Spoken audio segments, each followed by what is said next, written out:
And we're back. Now let's get talking about the famous Rick James skit, because it has to be one of the most popular skits that Dave Chappelle has ever done. It has, all those famous lines like "fuck your couch," "what did 5 fingers say to the face," and one of my favorite lines, "I think I'm bleeding inside my chest." Well, you also feel like Rick James quote, cocaine's one hell of a drug.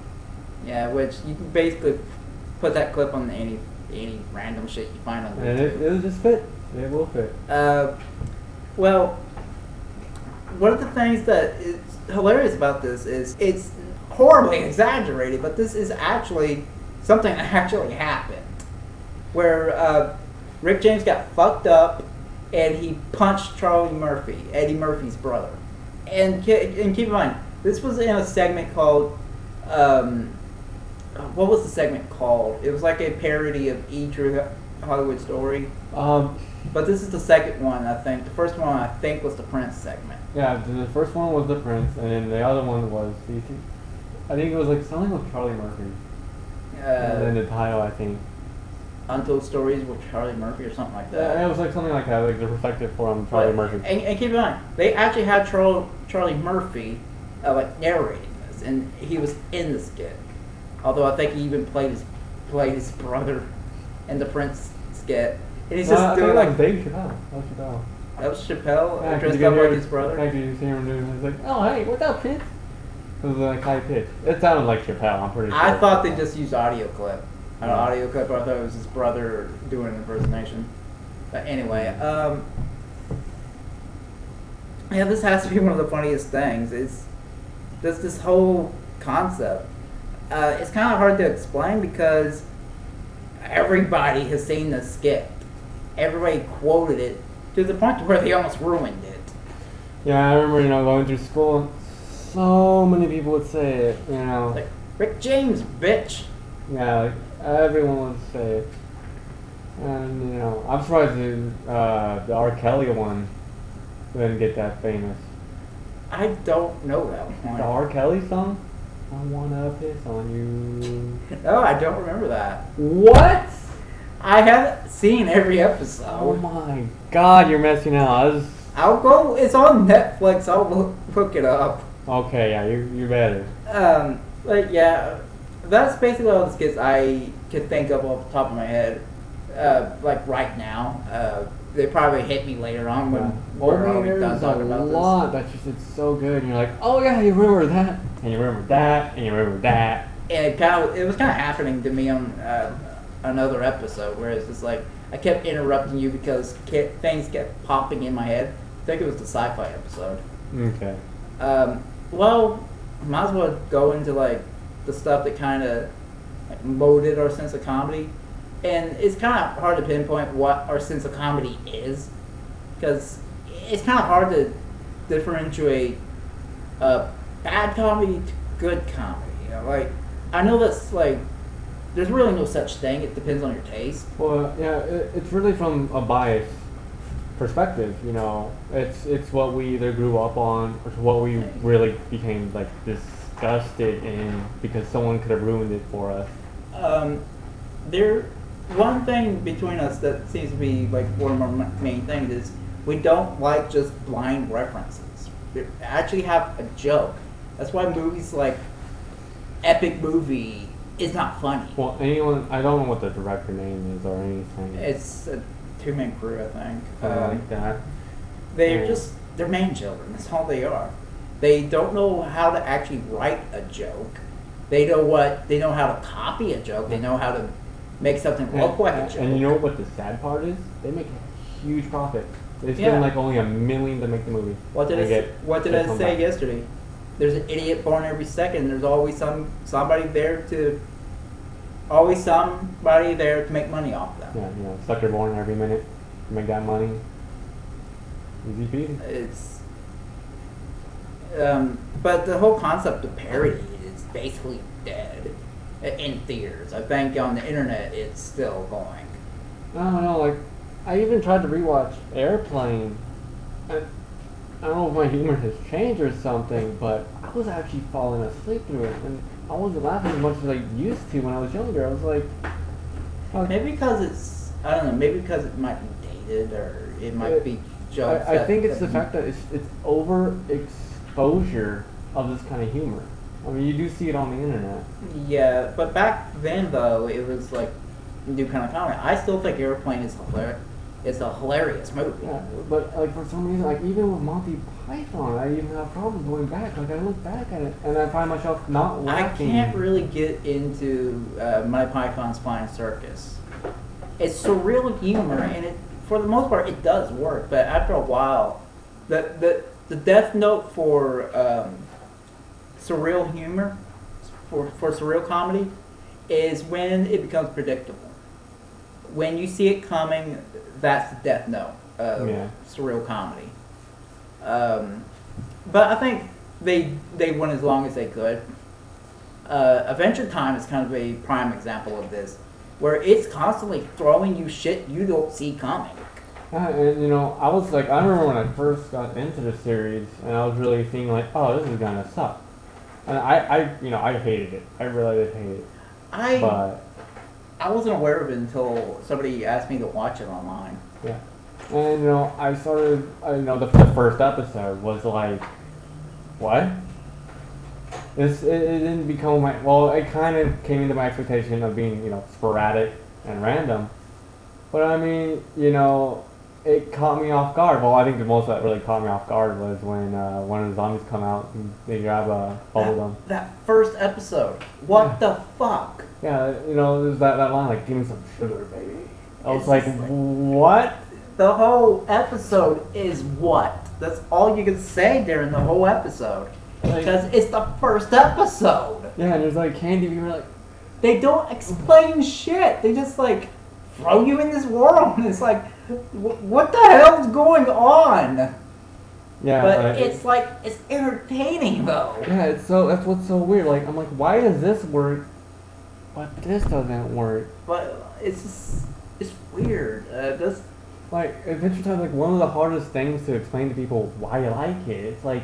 It's surreal. It's surreal. That's basically all you can say. It's colorful. It's imaginative. Yeah, and, it's hard to explain to people. Like, when people hate it, like, I came in hating it, and now I love it. Like, I can go and watch, like, any of the episodes. Now, there's on the other side, and this is a show I actually thought it isn't that bad. I went in thinking it was going to be shit, because it looked terrible. It was like, oh god, it's this Flapjack again. Whereas this gross out humor and just stupidity the whole way through. Uncle Grandpa. It looked like it was going to be that. But Uncle Grandpa is kind of this, it's like Adventure Time, but it's not grounded at all. Adventure Time has some rhyme and reason. Uncle Grandpa has no rhyme or reason. It just does shit just for the sake of doing shit. It's just weird. It's just weird things being thrown at you constantly, but it's not as well done. It's just, and keep in mind, these are I'm fully aware that these are shows that are designed to entertain children. But Adventure Time, for some reason, has gotten so many adults into it. Yeah, which is it's quite bizarre, especially since like with my kind of humor I grew up to.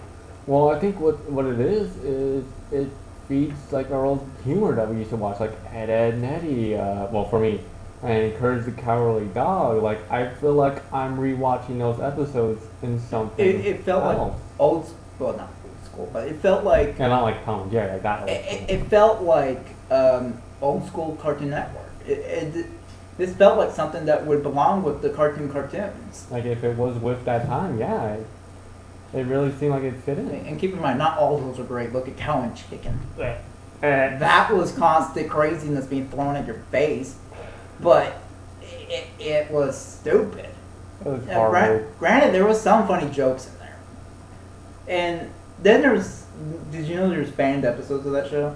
I didn't. Well, I should have figured. Come on. I mean, there's one episode where a bunch of female bikers break in their house and start eating the carpet. Keep in mind, they all have mullets and wearing jeans and all that. Can you get the joke? Bunch of women in mullets eating the carpet. I'm sensing a sex joke, but I don't know what it is. They're lesbians. That's the joke. Okay. It's a pack of lesbians eating the carpet. You know, carpet, vagina. Yeah, I'm out of the lingo for that stuff. You know, that's some part with like reference humor like that. I'm like, it flew over my head because I don't know the lingo for it. I mean, I can kind of picture like, okay, yeah, the lesbians. But They're eating- like literally eating the carpet in the house. Eating the carpet. You know, Yeah. I can't believe I haven't explained this. I haven't I've- heard of terms like we'll edit that. that out. I haven't heard terms like that. Anyway, Cow and Chicken was this kind of like craziness being thrown at you, but no rhyme or reason. I mean, Well, I think also the problem is the characters were really unlikable. yeah, they weren't supposed to be likable. It was supposed to be caricatures of characters. They weren't supposed to be actual characters. Yeah. I was not a big Ed and Eddie fan. I didn't really start watching it until way later. But there is some like hidden jokes in there that I really like. Then there's some fucked up jokes, like Oedipus. There's a joke where Ed says, "I am Oedipus." You know what Oedipus did? The actual Oedipus. It's a figure from history. Yeah, I know I've heard the name before, but I'm trying. Keep in mind, Ed was dressed up like an octopus. Okay, yeah. So that's where the joke comes from. But Oedipus was mostly known for killing his father and marrying and having sex with his mother. Okay. Yeah, so some fucked up comedy in there. Also, there's like with the character Rolf, there is in the Mexican, in the Spanish dub, that sounded horrible. In the Spanish dub of Ed and Eddie, Ralph or Rolf? Rolf. Rolf says something like, there's a bit where he says something like Ed Boy or whatever he refers to them as. Yeah. I think the Ed Boys or something. Yeah, usually I like terms for them quite a bit. He says basically he threw further than the toaster my dad hit me with. It's like, the fuck is up with this show? And keep in mind, the guy who created it, he was bet that he could not make a kids show, and that was him winning a bet because he made a kids show. He was challenged to make a kids show. This was just him trying to win a bet. Well, the funny thing is that's a bet that did really well. Yeah, if you look at his early stuff, he's made really fucked up shit. He was on Liquid Television a lot. You probably don't remember that. That's probably, hell, it's almost before my time. Mm-hmm. Liquid TV was basically it was basically not a channel. It was the segment on MTV that was basically made for hipsters and nerds, Okay. animation nuts and all that. That's where you got a lot of really experimental stuff. That's where Avon Flux came from. Just really weird shit, and it's just, yeah, you can tell that this guy made like some really warped stuff in his career. And going to Ed and Eddie, it's like, you're like, what the fuck is wrong with this cartoon? I never had the problem. I was like, oh, this is enjoyable. Well, no, I watched it recently. That's why I'm saying this. As a kid, I was like 13 when I first saw the show. Not saw. Well, yeah, even now, I mean, I guess because I grew up with that, I'm like, oh, I just. Like my childhood, when it comes to like comedy, is more centered around Looney Tunes, Tom and Jerry. I grew up on Mel Brooks movies. A lot of my favorite comedies are Mel Brooks movies. I also grew up on Jerry Lewis. And okay, I said before we got started, I said that Rodney Dangerfield was the most obnoxious comedian ever. Mm-hmm. But nope, Jerry Lewis is far more annoying but funnier.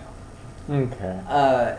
Well, I guess from here we'll just go into like the early stuff that molded our sense of comedy. For me, it was, I already said a bit of the stuff I grew up on, but we'll go further in the next segment. We'll be right back.